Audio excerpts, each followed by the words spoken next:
My son's wealthy in-laws disrespected me at his wedding, unaware that I secretly owned their business. I, a 58-year-old man, always avoided meddling in my son's choices, but the events at his wedding last weekend left me deeply unsettled. My son married into a family that prides itself on status, and their behavior toward me at the reception still enjars me. I've spent the past week reflecting before deciding to share this, but I need to express my feelings. Some context: I grew up in a modest Midwest town, scraping by while attending community college and working late shifts in a warehouse. From those humble beginnings, I built my own company. My parents, immigrants who valued hard work, instilled in me the importance of staying grounded and resilient. I launched my business from a small shed, repairing electronics for local shops. Over 3 decades, I expanded it into a tech services firm, later diversifying into investments and acquisitions. I've always lived simply and raised my son to appreciate diligence. After losing my wife to illness when he was a child, it was just us two. I never displayed my wealth. My son knows I'm financially secure but remains unaware of the full scope of my achievements. I wanted him to forge his own path. Trouble began 6 months ago during wedding preparations. My son met his fiancée in graduate school and they fell deeply in love. She's kind, dedicated, and truly devoted to him. Her parents, however, are another matter. At our first meeting, they barely noticed me, preoccupied with boasting about their luxury properties and elite social circles. They took charge of the wedding plans, brushing off my offers to help as insignificant. I later discovered they told my son they didn't want the event tainted by financial limitations. The wedding took place at their exclusive country club, a lavish setting they demanded. From the moment I arrived, they made cutting remarks about my appearance. I wore a modest, well-tailored gray suit from my usual tailor, suitable but understated. His mother-in-law scrutinized me and remarked loudly to her friends that some people don't grasp proper wedding fashion. She then highlighted the high-end brands others wore, as if clothing defined value. The ceremony was lovely, but the reception became a series of veiled slights and arrogance. I overheard his father-in-law telling guests how he'd rescued my son from his modest roots by offering him a junior role at their family firm, Carter Enterprises, a company I quietly acquired through my investment group last year, unknown to them.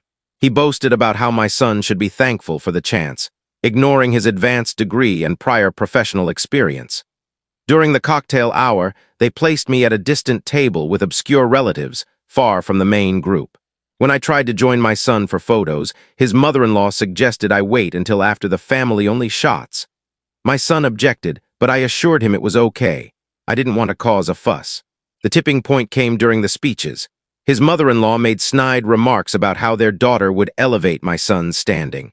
Then his father-in-law implied that perhaps my son could now help me find a better career than my little business.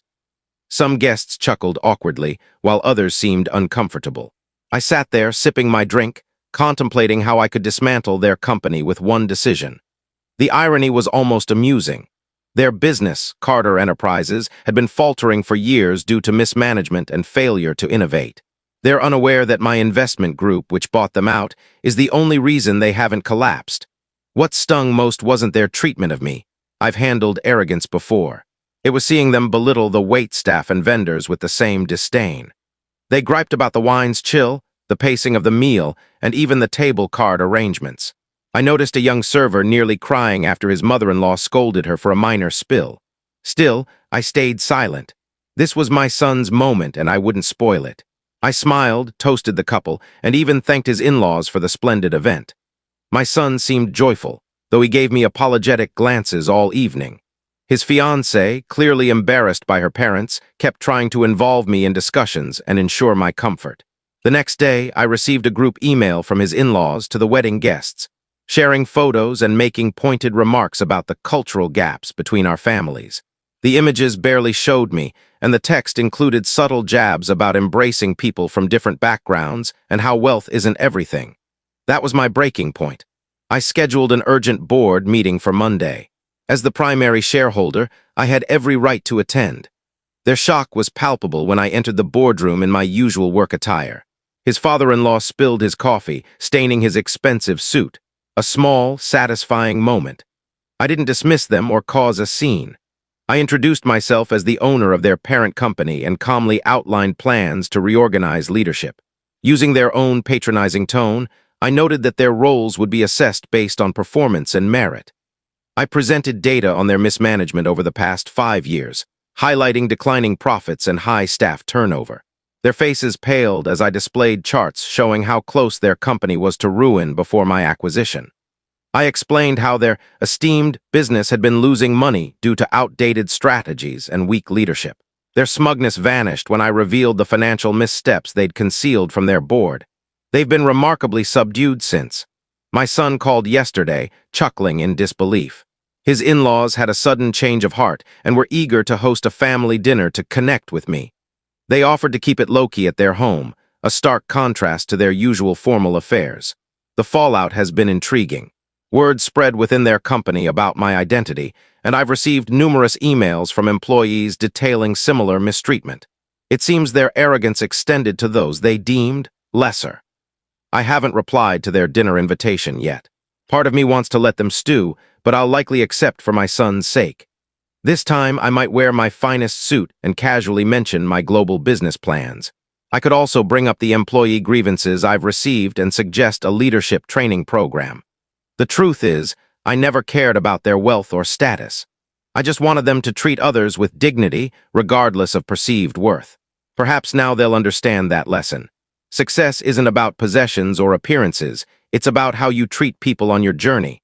Was I wrong to reveal my position? I didn't do it to boast or settle scores. I couldn't tolerate their behavior, especially knowing they treat their employees similarly. Sometimes, lessons come from unexpected sources.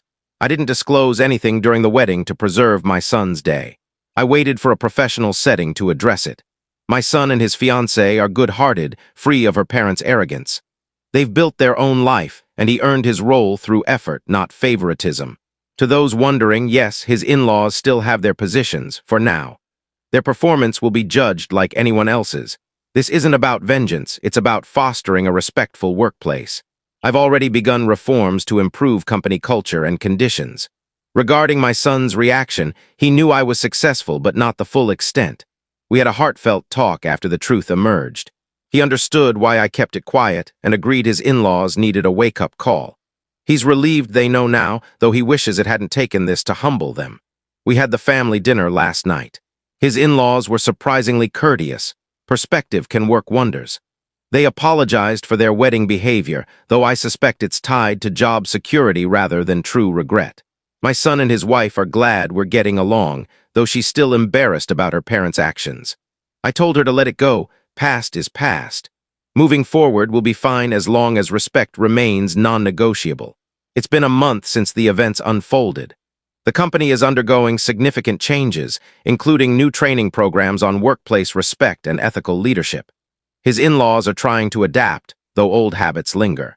My son and daughter-in-law are thriving, focused on their own paths. As for me, I'm considering upgrading my car. Perhaps it's time to show my son the classic Mustang I've kept stored all these years. Thank you for reading. If you enjoyed this story, please consider subscribing. A thumbs up or sharing with friends and family would mean a lot. If you have thoughts, questions, or story ideas, leave them in the comments. I'd love to hear from you. Until the next story,